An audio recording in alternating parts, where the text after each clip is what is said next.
What's happening, fam? L.A.R. movement still moving. Subscribe or die trying. You see the thumbnail. We weren't raised to think about the future. So this is I'm in Gen X. So this is gonna have a little talk with you people who are millennials, Gen Z. I think that too. Why, whatever. Um, we should be better mentors and guides than the baby boomers previously, because we weren't raised to think about the future. And I don't mean I mean in this way. We weren't raised to think about how, stocks and bonds and health insurance and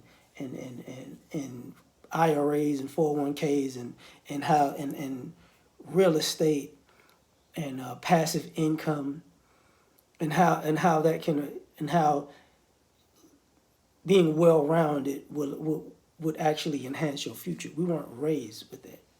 Um, Dividends and stuff like that. And we were raised to if we were hustlers and we could get the money, just get the money. We weren't raised to know what to actually do with it. We had to learn that as we went. And I'm not saying people in the past didn't know. There were people who knew, but there were more people who didn't. So I'm part of the generation to go to school, get an education, get a good job.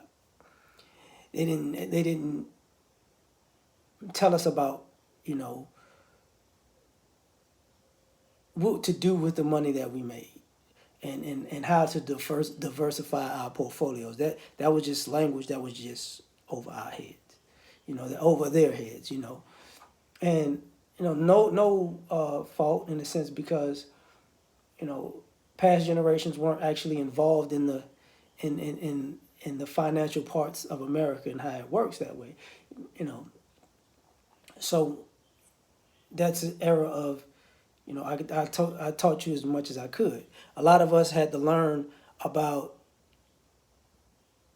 what the future holds by getting to a certain level in life and basically ear hustling and on conversations, and and actually having conversations with people out of the blue and stuff like that, or just deciding to go head first into something that we know nothing about because we're very interested in learning along the way.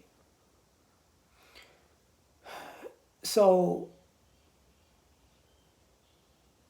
I think what wound up happening was we're in a better position to tell y'all about the future.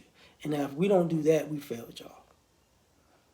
If we tell you, look, if you do X, this, and this is what'll probably happen by this amount of time. And I'm gonna tell you what I mean by this. I can't necessarily say all of that. So when I was at work, when I was in my early 20s, I ran across an older black guy, you know, smiling, white beard, Teddy Pendergrass style guy, and he's happy. And I'm like, what you always happy? He's like, listen to me, young blood. Do this, and this, and you'll be able to retire a millionaire, just like me. That's why I'm smiling. And I was uh, like, you know, short lessons, and I started learning, health insurance lessons.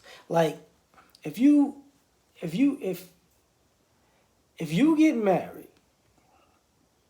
and both of you are working, you know, and one person has better health insurance, that one person should cover the family. The other person is actually going to get a kickback from their employer for not having to have them on their health insurance.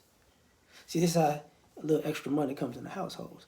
See, and how think about how that helps people. Say at the end of the year, you put that if you have a home, you put that money towards um, paying down your mortgage. You know what I'm saying? Every year, you use some of that money to be vacation money, something like that. So you save that. This is part of the thing that when the business of marriage, where it's beneficial for all parties. Um,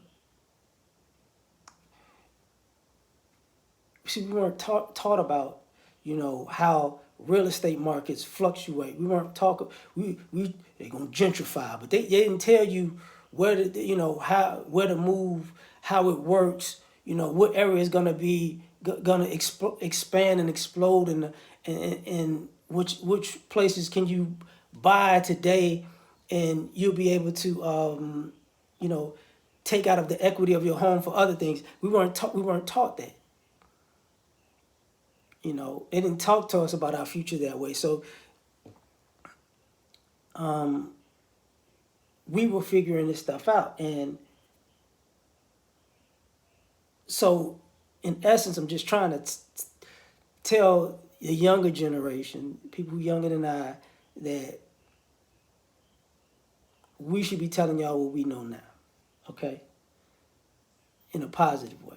And you even see that passed down from you Gen X's in a funny way, even in hip hop with businesses and this, that, and the third. You know, that's kind of our kind of look. I don't want you to have to be a kid of the '80s and in the rough sense. It was a great time, but in the '80s and '90s. But you know, we don't want you to go to college and get an education and graduate and be like, what am I supposed to do now? Like, we don't want you to do that. So that's the point. So we'll go on this journey a little further on another occasion. Like, share, subscribe, or die trying. Peace.